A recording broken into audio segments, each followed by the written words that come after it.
My name is Amy Jo Hutchison. I'm a single mom of two who's lived in West Virginia all my life. Today I'm here to help you better understand poverty because poverty is my lived experience. And I'm also here to acknowledge the biased beliefs that poor people are lazy and that poverty is their fault. But how do I make you understand things like working full-time for $10 an hour is only about $19,000 a year, even though it's well above the federal minimum wage of $7.25 an hour?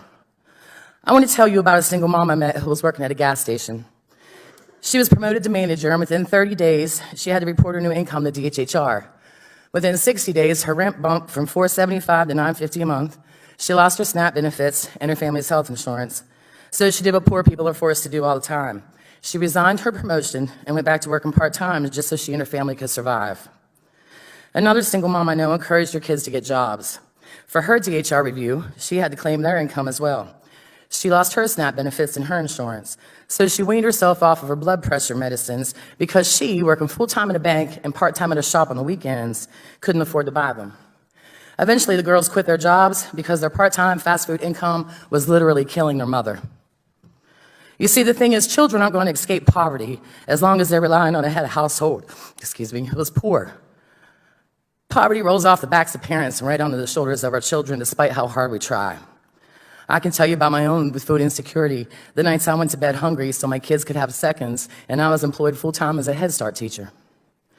I can tell you about being above the poverty guideline, nursing my gallbladder with essential oils and prayer, chewing on cloves and eating ibuprofen like they're Tic Tacs because I don't have health insurance and I can't afford a dentist. I have 2 jobs and a bachelor's degree, and I struggle to make ends meet.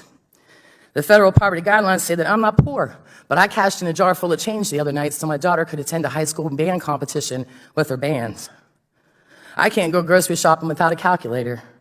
I had to decide which bills not to pay to be here in this room today.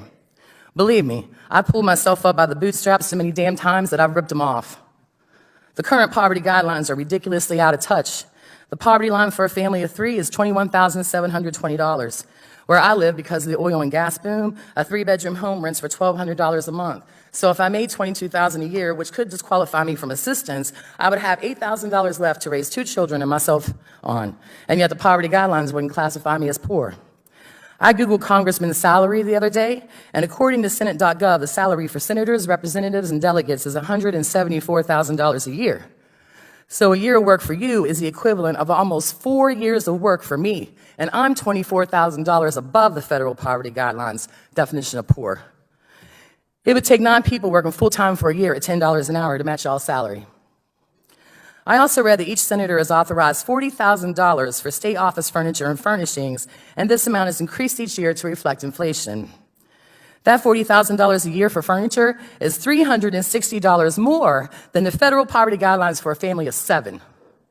And yet here I am, begging you on behalf of the 15 million children living in poverty in the United States, on behalf of the 1 in 3 kids under the age of 5, and nearly 100,000 children in my state of West Virginia living in poverty, to not change anything about these federal poverty guidelines until you can make them relevant and reflect what poverty really looks like today. You have a $40,000 furniture allotment. West Virginia has a median income of $43,000 and some change. People are working full-time and are hungry. Kids are about to be kicked off of free and reduced lunch rolls because of changes y'all want to make to SNAP.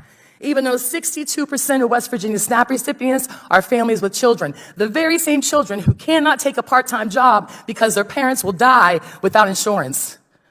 People are working full-time in this country for very little money. They're not poor enough to get help. They don't make enough to get by. They're working while they're rationing their insulin, and they're skipping their meds because they can't afford food and health care at the same time. So shame on you.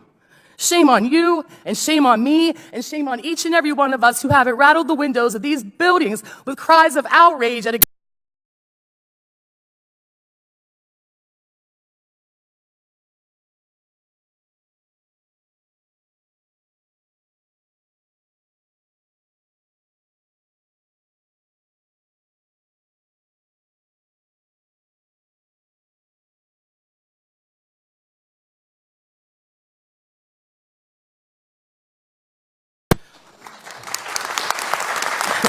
Thank you.